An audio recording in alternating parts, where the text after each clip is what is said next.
우리는 흔히 미래의 행복을 위해 지금을 희생한다고 합니다.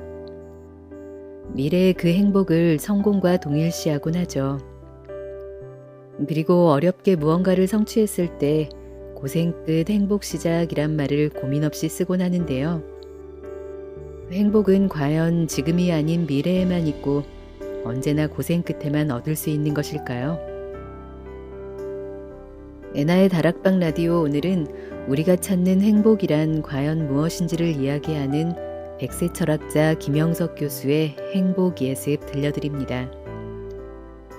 김영석 교수님의 100년을 살아보니란 책을 얼마 전에 소개했었는데요. 공감해 주신 분들이 많아서 그 이후에 쓰신 이 책을 다시 골라보았습니다. 100년을 살아보니가 나오고 얼마 지나지 않아서 한 신문사에서 행복에 관한 칼럼을 써달라고 요청해 왔는데, 그때 문득 우리나라에 나와 있는 행복에 관한 책이 대부분 우리와는 가치관이 다른 서양의 책이라는 것이 아쉬우셨고, 더 다양한 관점에서 행복을 다뤄보고 싶어 꼬박 1년에 걸쳐 이 책을 집필하셨다고 합니다. 책 한 권에 걸쳐 행복에 대한 노 철학자의 소신이 집안 큰어른의 말씀처럼 펼쳐지는데요. 저에게 가장 와닿은 행복에 대한 정의는 이것이었습니다. 행복은 주어지거나 찾아가는 것이 아니라 언제나 우리들의 생활과 삶 속에 있었다. 그리고 고생 끝 행복 시작이 아니라 사랑이 있는 고생은 행복이었다. 한 권 전체를 들려드리지 못하는 것이 너무 아쉬운 책인데요. 한 세기를 살아오며 온몸으로 터득한 노 철학자의 행복론, 오늘도 끝까지 편안하게 들어주세요.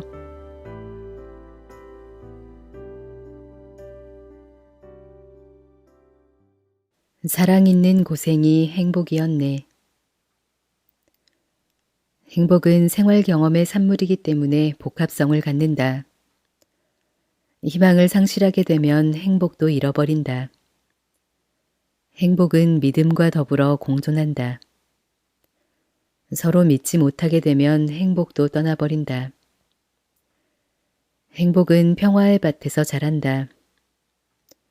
증오와 투쟁을 계속하는 동안은 행복할 수가 없다.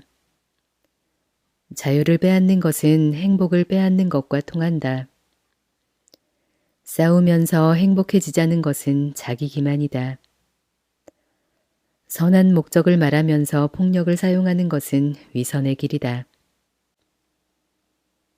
이런 말들을 종합해 본다면 행복은 생활관념이기 때문에 존재하기는 하나 어디에 무엇과 같이 있느냐의 해답을 얻기는 곤란하다. 그러나 우선 우리는 사랑이 있는 곳에는 행복이 머문다. 그 사랑이 어려움을 동반한다고 해서 포기하면 사랑의 꿈은 사라진다. 인생은 고해와 같다는 말도 있다. 그러나 사랑이 있는 고생은 더 큰 행복을 안겨준다라는 생각을 전제로 사랑과 행복의 관련성과 위상을 살펴보았으면 한다. 5년 전의 일이다. 한 번 잠들면 아침 6시가 넘을 때까지 숙면하는 것이 보통이었는데, 그날은 야밤에 깨어 90년 전의 과거가 나에게 있어 어떤 것이었는지를 생각해 보았다. 그렇지, 그것이 내 한평생의 인생이었어. 라면서 일어나 옆방 서재로 갔다. 불을 켜고 적었다. 나에게는 두 별이 있었다. 진리에 대한 그리움과 결의를 위하는 마음이었다.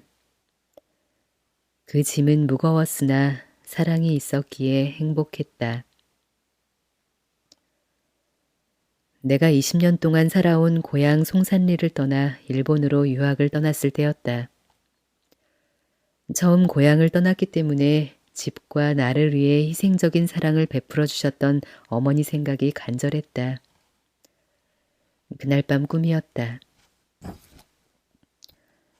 내가 대륙과 같이 한없이 넓은 들판 한가운데 서 있었다. 내 앞에는 오래된 기차 철로가 깔려 있는데 기차가 지나간 흔적은 없었다. 절로 서쪽 끝을 바라보았더니 한없이 먼 곳까지 이어져 있었다. 맞은편도 마찬가지였다. 끝이 보이지 않는 곳까지 연결되어 있었다. 나는 이런 거리를 무한이라고 부르는가 싶었다. 그러면서 서쪽을 바라보았다. 한 여인이 커다란 짐을 머리에 이고 두 손에도 무거워 보이는 짐을 든 채로 내가 서 있는 앞으로 걸어오고 있었다. 속으로 중얼거렸다. 기차도 안 다니는 이 멀고 끝없는 길을 떠나고 말지. 목적이 있는 것 같지도 않은데. 그 여인의 그림자가 어느 사이엔가 점점 더 가까워졌다. 너무 힘들어서 쓰러질 것 같기도 했다. 도와주기 위해 가까이 다가갔다. 다른 사람이 아닌 내 어머니였다. 나는 울었다. 어머니, 이 먼 길을, 또 이렇게 무거운 짐을, 그 짐 하나는 제가 들어드릴게요. 라고 했다. 어머니는 정말 힘들다는 듯이 겨우 눈빛을 내게로 돌리면서 이것들은 내가 갖고 가야 할 내 인생의 짐이고 너에게는 또 네가 져야 할 인생의 짐이 있다. 나는 힘들어도 그대로 가야겠다. 라면서 내 앞을 지나려고 했다. 나는 나도 모르게 소리내어 울었다. 내 울음소리에 깨어났다. 꿈이었으나 한참은 가슴속으로 울었다. 생각해보면 무거운 짐을 지고 허락된 시간을 걷는 것이 인생일지 모른다. 어렸을 때 부친에게 석가가 출가한 이유를 들으면서 철이 없었으나 공감했다. 나는 철들면서는 아버지를 모시지 못했다. 38선 때문이다. 어머니는 오래 함께 모시고 지냈다. 그런데 남다른 고생을 하면서도 모친과 함께 있을 때는 한 번도 불행하다는 생각을 해보지 않았다. 사랑의 짐을 지고 살았기 때문에 우리는 행복했다. 어머니는 70을 넘긴 나에게 유언을 했다. 힘든 일도 있었지만 너와 온 가족이 함께 있어서 행복했다. 내가 너를 도와주지는 못하겠지만 네 처까지 떠나게 되면 집이 비게 될 것이 걱정이다. 이것이 마지막 말씀이었다. 눈을 감을 때까지 아들을 사랑했기 때문에 어머니는 행복했고 장성한 나이가 되어서도 어머니를 사랑할 수 있었기에 나도 행복했다. 모친과 나는 70평생을 사랑 속에 살았기 때문에 어느 모자 관계보다도 감사했다.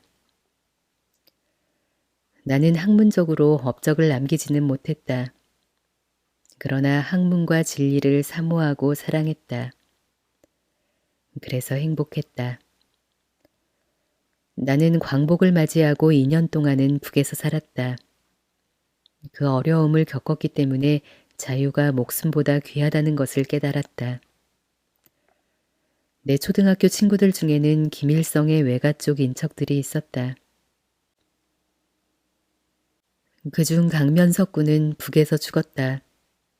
반공분자로 몰려 감옥에서 눈을 감았다. 시신을 집으로 옮겨다 옷을 갈아입히는데 나무젓가락으로 만든 십자가를 옷 속에 품고 있었다. 김호성 목사는 그 십자가를 교인들에게 보이면서 예수님과 자유를 사랑한 순교 정신이라고 설교를 했다. 그래서 나는 대한민국에 대한 사랑을 잊을 수가 없다. 그 시련과 고난의 기간이 나를 오늘의 나로 자라게 해준 것이다. 사랑이 있었기에 행복했고 지금도 시련과 고생의 짐을 감당할 수 있어 더 큰 행복을 누리고 있다. 한 인간이 세상에 태어났을 때 주어진 책임은 무엇인가? 자기 자신의 완성이다. 그 완성은 인격의 완성으로 이어진다. 인격의 완성을 위해서는 더 많은 것을 배워야 한다. 더 많은 일을 해야 한다. 대나무가 자랄 때는 마디마디가 완벽해야 큰 나무로 완전해진다. 그 어떤 마디라도 약해지거나 구실을 못하면 그 마디가 병들고 부러지기 때문에 나무 구실을 못한다. 그 주어진 책임은 누구에게나 있다. 게으르거나 삶의 가치를 모르는 사람은 그것을 고생이라고 생각한다. 그러나 나의 인간됨을 사랑하고 값 있는 인생을 원하는 사람은 그것을 즐거운 인생의 의무라고 여긴다. 어떤 사람들은 올라가는 노력이 고생이라고 생각해 편하게 내려가는 길을 택한다.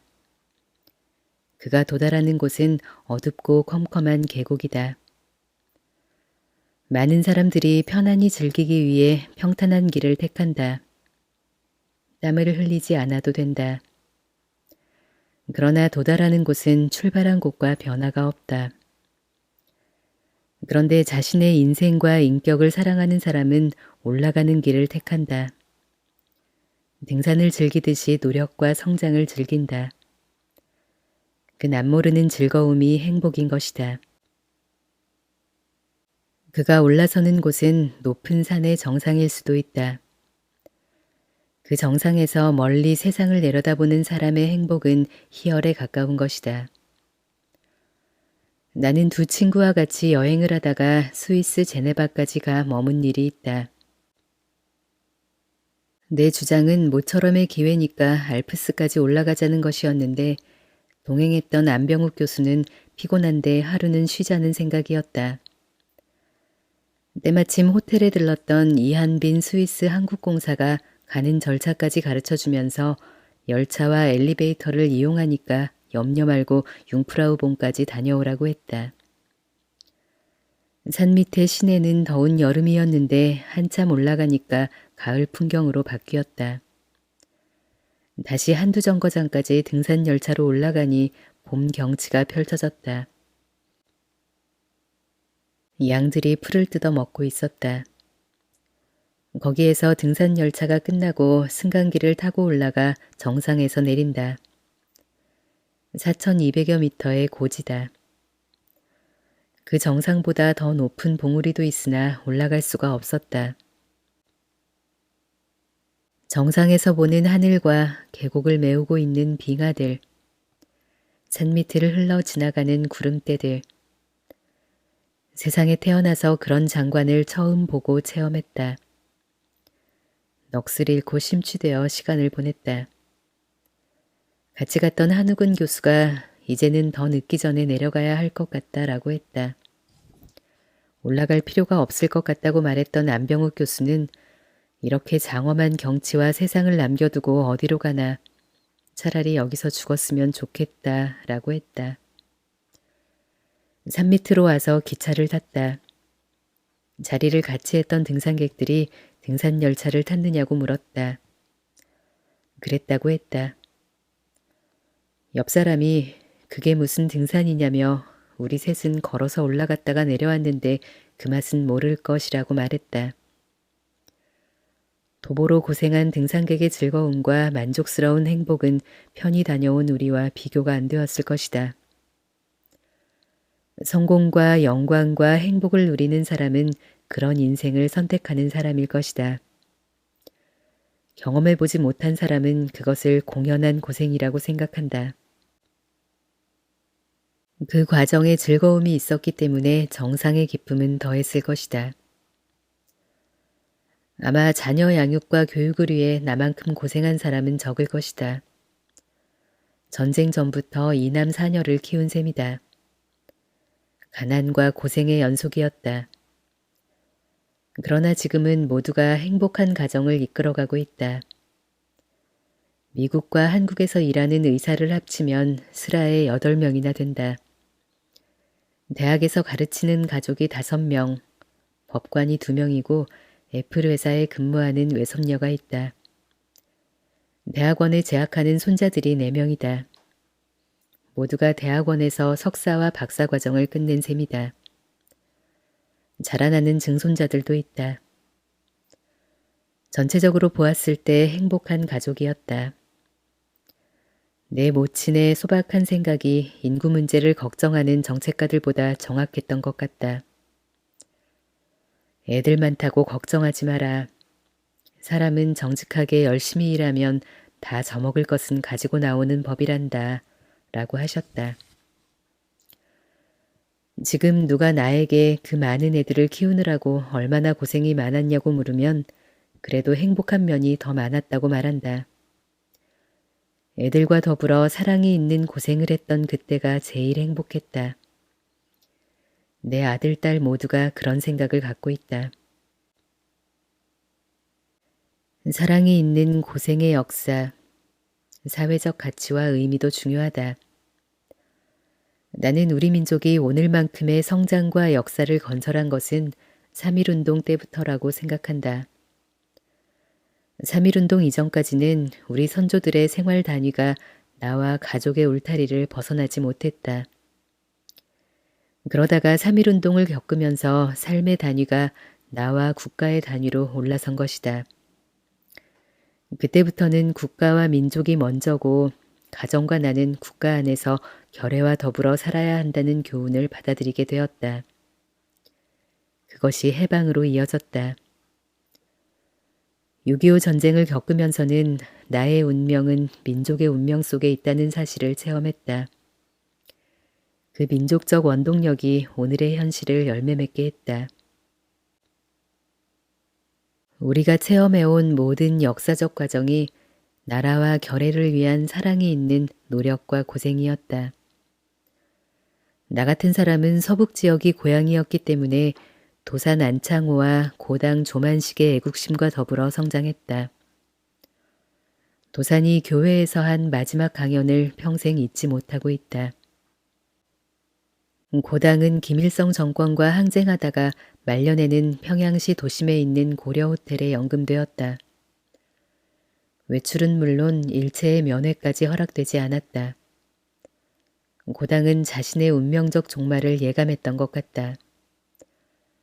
마지막 면회를 온 부인에게 커다란 흰 봉투를 전해주면서 애들은 자유로운 세상에서 살아야 하니 38선을 넘어 서울로 가라고 했다.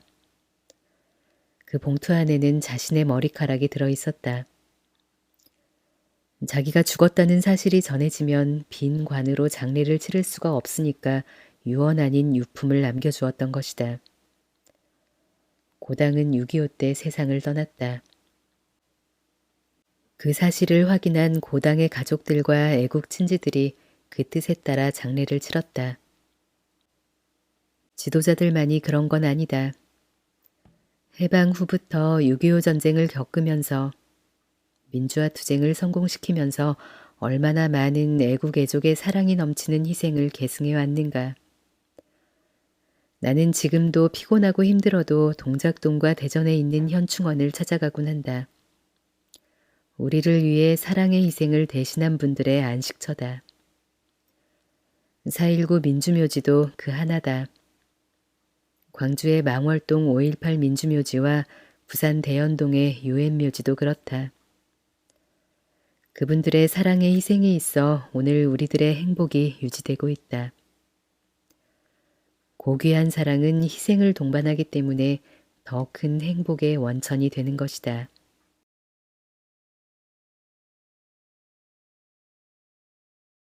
지금 이 순간을 살아라.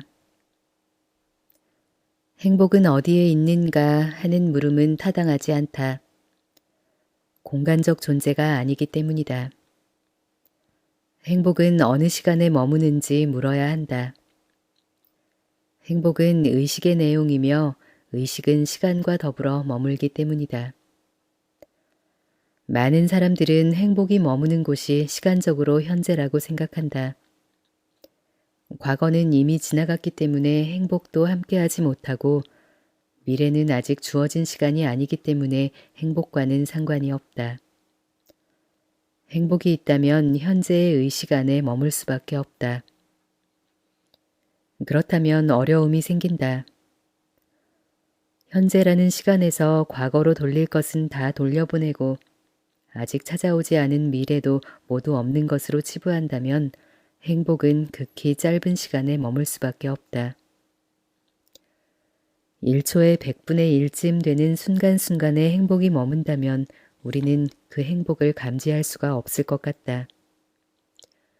아무리 순간이 연장된다고 해도 성공에서 오는 행복은 파악하기 힘들 것이다. 또 그런 행복은 있으나 마나한 것이 된다. 행복은 현재와 더불어 존재하며 나타나기 때문에 사람들은 현재를 즐겁게 보내라고 말한다. 행복은 즐거운 마음과 정신적 상태이기 때문이다. 한 시간 한 시간을 즐겁게 보내지 못하면 행복을 모두 잃어버린다. 오늘을 즐기지 못하는 하루하루가 합쳐져 1년이 되기 때문에 행복은 머물지 못한다. 한 해 한 해를 행복하게 살지 못하면 한평생 동안 행복을 떠나보낸다. 그러면 현재는 순간인가 하루인가 1년인가를 묻게 된다. 그렇게 따지면 현재는 지금 나와 더불어 있는 시간이다. 그 시간의 길이가 하루도 1년도 10년도 될 수 있다. 그래서 행복의 길이도 그 현재의 길이만큼 시간적 연장성을 갖는다. 그래서 사람들은 학창시절이 가장 행복했다든지 결혼 초기보다 행복한 때가 없었다는 식의 생활 속 개념으로 받아들인다. 그런데 왜 현재라는 시간적 개념을 강조하는가?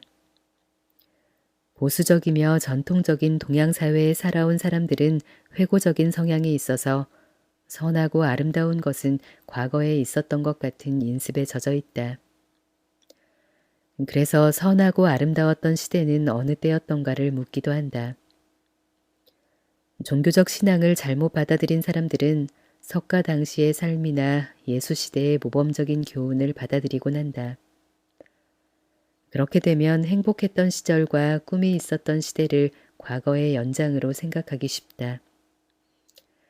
자유와 행복을 창출하는 적극성과 가능성이 약화된다.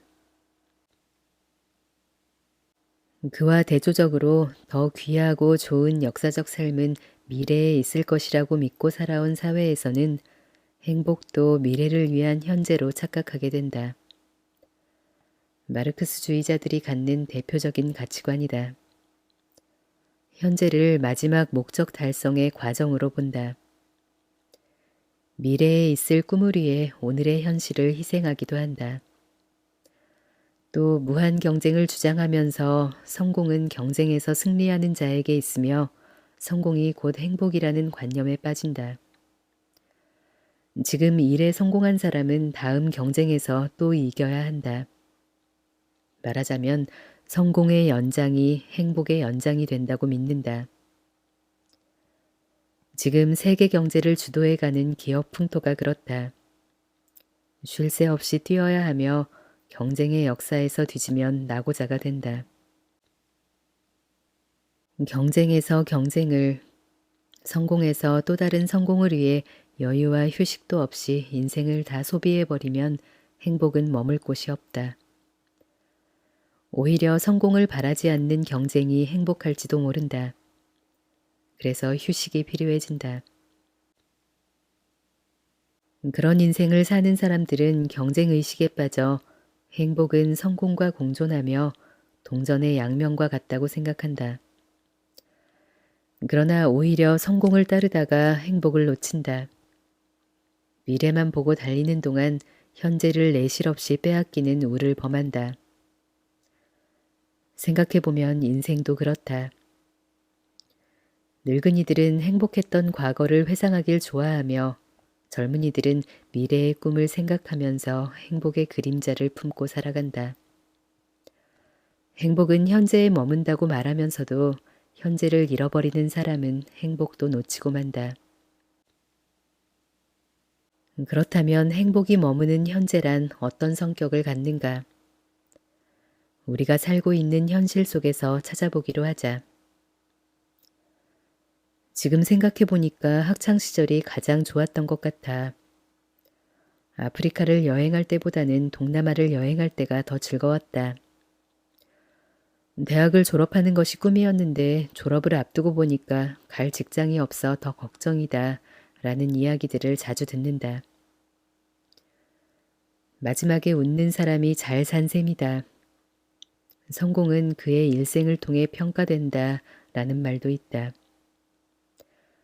이런 내용들을 종합해보면 행복은 삶과 더불어 현재의 의식 속에 머물고 있으면서도 삶의 단위로서의 시간과 함께 평가된다. 내가 내 인생을 끝내면서 나는 행복했습니다. 여러분도 행복하십시오 라고 말한다면 그 행복 평가의 단위는 나의 일생이 된다. 죽음을 앞둔 아내가 당신이 있어 행복했습니다 라고 고백할 때도 행복 시간의 단위는 그녀의 한평생을 말한다. 결혼하기 전에 독신 기간도 있었으나 임종을 앞둔 시점에서는 모두 잊힌 시간이 된다. 행복의 질과 양이 결혼 기간 동안에 가장 뜻이 있었다는 표현이다. 이런 점들을 감안한다면 행복의 큰 단위는 그 사람의 한평생이 된다. 나는 안병욱, 김태길과 친구로 지내면서 행복하다고 생각했다. 50년 가까이 유지해온 우정이다. 우리들의 행복 단위는 50년 정도가 되는 것이다. 나는 가까이 있는 호텔에 들러 가벼운 점심을 먹을 때가 있다. 점심시간에 맞춰 연주해주는 피아노 음률에 취해보기도 한다. 그러다 보면 왜 그런지 먼저 간 아내와의 추억이 떠오른다. 같이 있던 내 후배는 자기는 음악을 들으면 첫사랑이 그리워지곤 한다고 고백했다. 추억도 시공간을 넘어 행복의 조건이 된다. 그리고 행복은 인간관계를 통해 이루어지기 때문에 다양성을 지닌다. 주변 조건이 같다고 해서 행복과 불행이 같은 것은 아니다. 이제 종합해보면 행복의 단위는 삶의 단위와 함께한다. 그 삶의 단위는 일생일 수도 있고 몇 해일 수도 있다. 하루 이틀이 될 수도 있으나 몇 시간으로 단축될 수도 있다. 그래서 결론적으로 일을 하더라도 즐겁게 하며 운동을 할 때도 즐길 줄 알며 즐거운 마음을 갖고 예술을 감상하는 사람이 현재의 행복을 누릴 수 있다. 생활 단위로 주어지는 시간의 빈 그릇에 즐거움과 행복을 담아 가져야 한다. 행복의 내용은 시간의 제약을 받지 않는다. 주어진 삶이 시간의 제약을 받기 때문에 행복의 질과 내용은 우리 자신이 만들어 갖는 것이다. 행복은 어디에 머무는가? 우리는 주어진 시간에 최선을 다해 살아가야 하며 서로 사랑하고 위해주는 삶 속에 행복이 머문다는 해답에 도달한다. 사랑한다는 것은 행복을 나누어 주는 것이다. 순간순간 최선을 다하는 사람은 무슨 일에서나 후회가 없기 때문에 성공한 사람이다. 상대방에게 전해받는 행복의 열매를 풍요롭게 하는 인생이 성공한 삶이다.